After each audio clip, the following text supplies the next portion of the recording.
c'est Alain Chamfort. Alors, si vous voulez écouter mes chansons, vous cliquez là. Et si vous voulez vous abonner à Ina Chanson, vous cliquez là.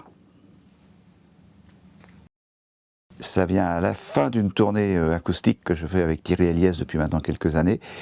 Et c'est le démarrage d'une autre tournée avec un groupe. Voilà, on sera 5 sur scène, j'ai 4 musiciens excellents, et plus moi. Et donc on part après en tournée jusqu'à avril 2017. Voilà. C'est un programme qui à la fois intègre une partie des chansons du dernier album, parce que c'est bien d'être toujours un peu dans l'actualité quand même, et en même temps c'est un tour d'horizon aussi, effectivement, sur voilà, tout ce que j'ai écrit depuis pas mal d'années maintenant, excepté, je crois, la période flèche, là, que j'ai pas retenue, parce que sinon on n'en sort plus, quoi. Ça va durer trop longtemps, et je crois que les gens, je trouve qu'il faut, au-delà un certain temps qui est, je dirais, entre 1h30 et 2 heures maximum, tout le reste c'est un peu superflu, et les gens finissent par s'ennuyer un peu. Donc voilà, j'ai essayé de constituer un programme qui respecte mes différentes périodes, mais malheureusement pour certains qui l'attendent peut-être, il n'y aura pas la période Claude François. Et généralement, il y a quand même toujours une fan base, comme on dit. Enfin, c'est des gens qui sont fidèles depuis de nombreuses années et qui sont toujours fidèles à ces rendez-vous. Donc, et cela, je finis par en reconnaître une bonne partie.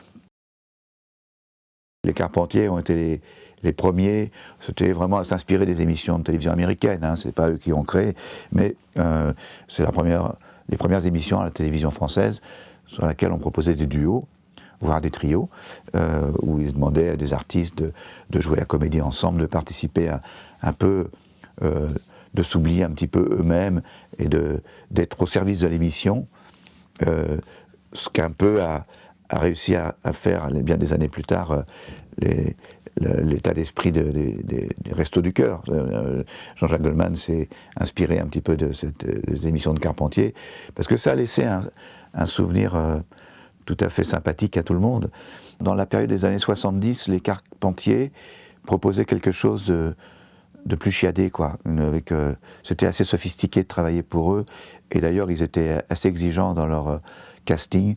Ils sélectionnaient les gens vraiment au compte-gouttes, et pour rentrer dans leur cercle, on ne sait pas à quoi ça tenait, mais c'était quand même un privilège. Donc le jour où, par contre, où on était accepté par les Carpentiers,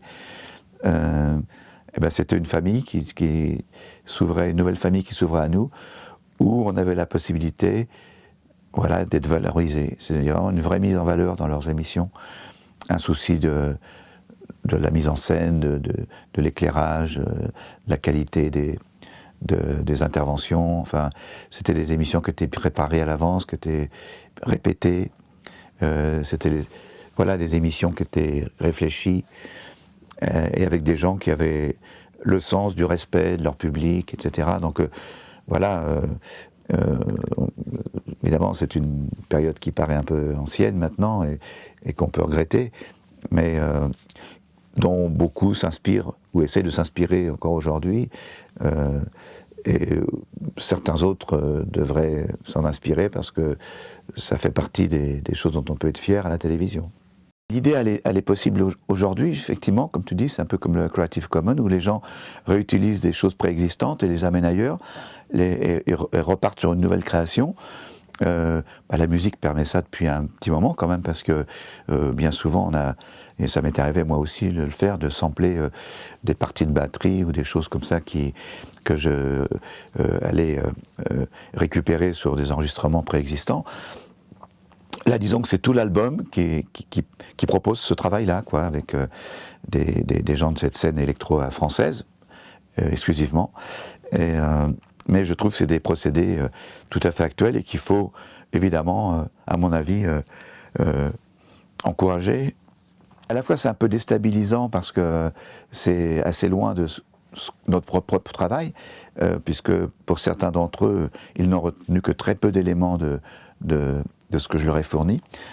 En même temps, c'est intéressant de voir ce que même certains petits éléments d'une chanson peut les amener, eux, et les inspirer pour leur propre univers.